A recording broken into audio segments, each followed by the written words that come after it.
Ada dua tipe manusia yang hidup di dunia ini. Pertama adalah mereka yang terbuka dengan perubahan yang ada. Kelompok pertama ini selalu mengikuti perkembangan zaman, termasuk penggunaan gadget-gadget canggih hingga mengubah gaya hidupnya menjadi lebih modern. Kelompok kedua adalah mereka yang memegang teguh terhadap apa saja yang ada sejak ratusan atau bahkan ribuan tahun yang lalu. Mereka lebih suka bersembunyi, tidak menampakkan diri hingga seolah tidak pernah ada. Alhasil, banyak sekelompok manusia termasuk suku-suku primitif yang terisolasi atau mengisolasi dirinya dari dunia luar. Tapi ada pepatah mengatakan, sepandai-pandai tupai melompat akhirnya jatuh juga. Sepandai-pandainya suku ini mengisolasi diri mereka atau tersembunyi karena faktor alam, ada kalanya kontak dengan dunia luar dan manusia modern tidak bisa dihindari. Dalam kontak ini ada kelompok yang suka, ada juga yang berusaha mengusir dengan kasar. Dan berikut daftar suku paling terisolasi yang akhirnya membuat kontak dengan manusia modern. Oke, lanjut. Suku Yahi. Suku Yahi ini merupakan bagian dari kelompok yang lebih besar dari masyarakat Yana. Mereka ini adalah suku asli Amerika dari daerah California Utara dan Gunung Sierra Nevada. Pada tahun 1700-an jumlah mereka melebihi 1.500 orang. Namun pada saat Gold Rush, yaitu sebuah istilah untuk demam migrasi pekerja ke area tempat ditemukannya banyak emas, para penambang dan peternak berbondong-bondong mendatangi lokasi tempat tinggal mereka dan membunuh banyak penduduknya karena mereka berusaha mempertahankan tempat tinggal mereka. Seorang pria yang bernama Ishi adalah orang terakhir dari kelompok ini yang berhasil selamat. Menurut adat suku Yahi, dia tidak boleh menyebutkan namanya kepada musuh dan cara berkenalan hanya melalui anggota keluarganya. Karena semua anggota keluarganya meninggal, maka dia tidak akan pernah mengungkapkan nama aslinya. Dan akhirnya dia disebut dengan Ishi, yang dalam bahasa Yana berarti seorang pria. Dia mengajarkan bagaimana cara membuat panah dan busur sebelum dia akhirnya meninggal pada tahun 1916. Saat ini beberapa kelompok Yana tertentu masih hidup, tapi tidak ada satupun suku Yahi yang tersisa. Suku Rouge. Pada masa Perang Vietnam, bom berjatuhan di area yang dikira tidak berpenduduk. Namun ternyata bom tersebut membuat takut warga lokal, sehingga mereka berlarian keluar dari hutan yang membuat para prajurit Vietnam terheran-heran.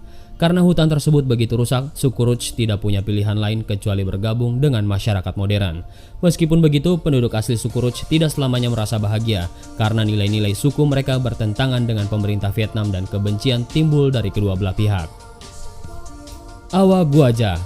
Suku ini adalah suku asli yang hampir punah yang berdiam di hutan Amazon bagian timur Brazil.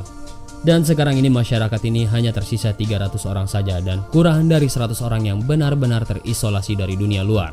Masalah yang timbul bagi mereka adalah para penebang kayu yang terus datang mengganggu tanah mereka dan pemerintah Brazil cukup lambat dalam melindungi area tersebut agar mereka bisa bertahan hidup. Kebanyakan dari mereka terbunuh, termasuk gadis kecil berusia 8 tahun pada tahun 2011 yang kebetulan berada di dalam area terlindungi ketika para penebang kayu menghancurkan pemukiman mereka. Suku ini telah terpilih oleh Survival International sebagai suku yang paling terancam di muka bumi. Batak Filipina. Ternyata tidak hanya di Indonesia, di Filipina ternyata juga ada suku yang bernama Batak. Suku Batak Filipina umumnya dianggap sebagai penduduk pertama Filipina. Dulunya mereka adalah suku dengan jumlah penduduk yang besar dan makmur.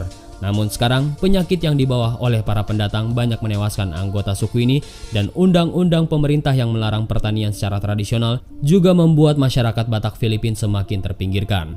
Ketika organisasi Survival International mendengar masalah ini, mereka dengan segera membuat kampanye untuk mengembalikan hak dan tanah mereka serta menunjukkan akibat buruk dari peraturan pemerintah terhadap suku Batak Filipina.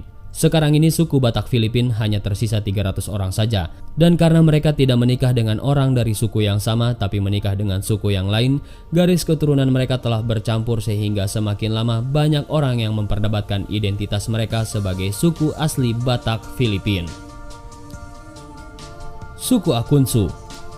Suku Akunsu adalah suku asli dari Rodonia, Brazil. Sama halnya seperti suku Awas, mereka berada di ambang kepunahan. Mereka adalah sekelompok pemburu dan pengumpul makanan yang juga menggantungkan diri dari pertanian. Namun sayangnya sekelompok peternak menemukan perkemahan mereka dan membunuh masyarakat Akunsu, kemudian menimbun sisa-sisanya dengan menggunakan bulldozer untuk menyembunyikan bukti adanya suku ini. Karena jika langkah ini tidak dilakukan, lahan tersebut akan ditutup sebagai cagar alam penduduk asli dan tidak boleh digunakan sebagai peternakan atau penebangan pohon. Hanya tinggal 5 orang Akunsu yang tersisa saat ini, dan banyak orang yang percaya bahwa suku ini tidak akan bisa bertahan dengan jumlah yang begitu sedikit. Suku Jarawa. Jika kalian pernah mendengar Pulau Andaman, maka di sana ada satu suku kuno yang sudah ribuan tahun menjadi penghuni tetap tempat tersebut. Mereka adalah suku Jarawa yang tinggal di bagian utara Indonesia. Pulau Andaman sendiri masuk ke dalam kawasan India, bahkan diabadikan dalam gambar uang rupiah, namun lokasinya sangat dekat dengan Indonesia.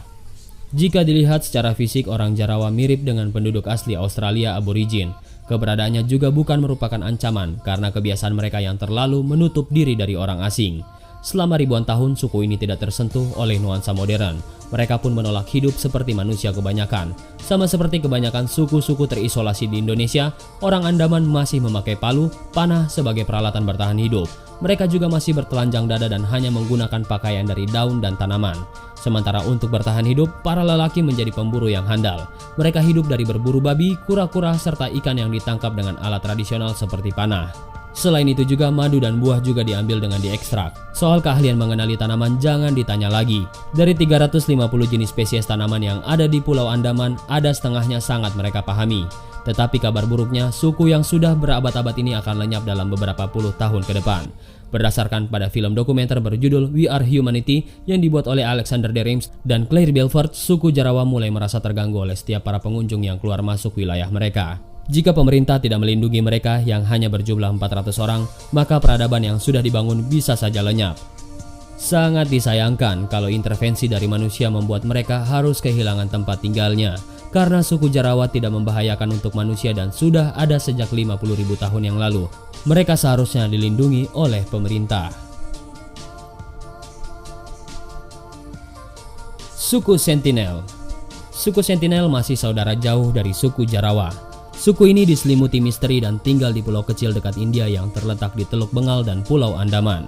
Setiap kali orang-orang mencoba mendekati pulau ini, para sentinel akan menembakkan ratusan panah dan tombak.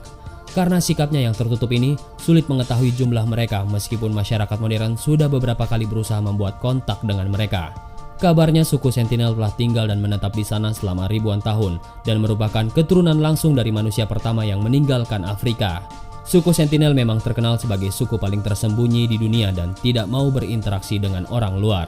Setiap orang yang mendekat ke pulau mereka di daerah Teluk Bengal akan dipanah sebelum mereka menginjakan kaki di pantai.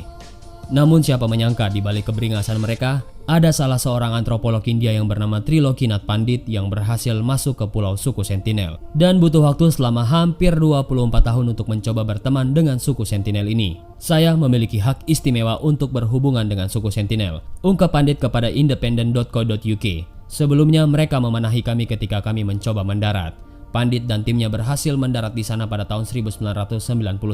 Menurut Pandit, Sentinel memiliki wajah sebulat-bulan dengan warna kulit abu hitam yang masuk ke dalam ras Negroid. Ada sekitar 200 orang yang mendiami pulau tersebut. Suku Sentinel tidak bisa menulis dan menghitung. Kalaupun bisa hanya sampai pada angka 2 saja. Tidak diketahui dengan pasti sumber makanan mereka dari sektor pertanian.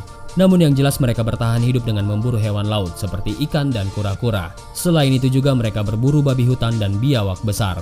Meskipun terkenal kejam dengan orang luar, namun sebenarnya mereka berusaha membela diri mereka saja. Mereka berhati-hati, itu saja. Mereka ingin membela diri terhadap orang luar, ungkap Pandit. Suku Mayoruna. Suku Matses atau disebut juga sebagai suku Mayoruna merupakan penduduk asli yang berdiam mulai dari wilayah Peru sampai dengan ke daerah Amazon Brazil. Wilayah tempat menetap suku ini yang sejak ribuan tahun berdiam di antara sungai Javari dan Galvez saat ini mulai terancam oleh praktek pembalakan liar dan perburuan. Orang Matses yang selama ini dengan kuat menjaga tanah mereka dari suku-suku asli lainnya dan dari pendatang yang berasal dari luar wilayah mereka.